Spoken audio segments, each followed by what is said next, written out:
You have just witnessed me, Jessica Baines, an African-American woman, singing the national anthem at a predominantly white institution. Man, if my mama and them would have seen this when they were my age, they would call it a dream. Why? I'll show you. Let's go back in time, shall we? We're going to start this off with my grandfather, Jesse Leroy Baines. You see that man doing that cool 70s stance? Yeah, him. That's my granddad. And that's my dad, Jonathan Patrick Baines. Ooh, and that's my mom, Thelma Baines, but we'll get back to them later. Anyways, my grandfather, Jesse Leroy Baines, was born December 21st, 1921.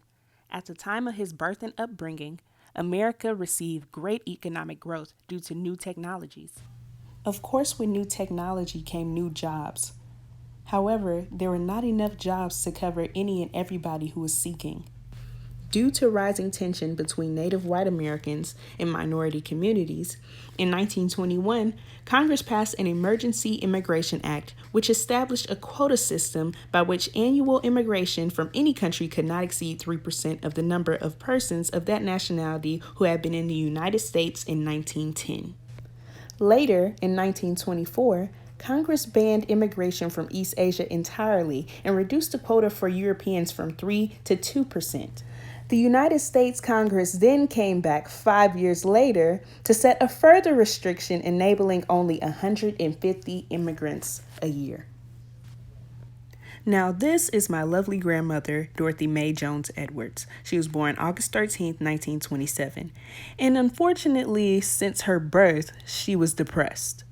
Like, literally. My grandmother was born into a Great Depression. Now, obviously, the entirety of America felt the Great Depression. However, the African American community felt the biggest blaze of the back burner. Due to the slim probability of African Americans being able to work under white corporations during and out of the Great Depression, the African American community of the late 20s found their own way to make ends meet through sharecropping. Due to the Great Depression, prices for cotton and other staple crops collapsed, leaving African American farmers with no type of income at all. Now, this lovely woman right here is my maternal grandmother, Lucille Adams Miller. She was born November 23rd, 1941, which was the kickoff year of World War II due to the fatal bombing of a naval base in Hawaii titled Pearl Harbor. During the Great Depression, tensions arose between America and Japan due to America's efforts to halt Japan's aggressive global expansion.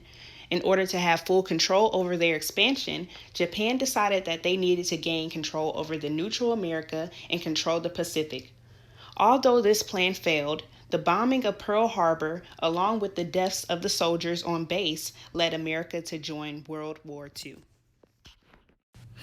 Although America had a high demand for soldiers, African American soldiers were treated unequally to their fellow white soldiers.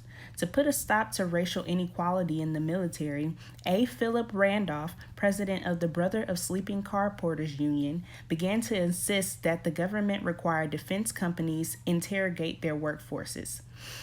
To show the eager demand, Randolph planned a march on Washington, which pushed President Roosevelt to establish the Fair Employment Practices Commission, which would investigate racial discrimination in war-related labors.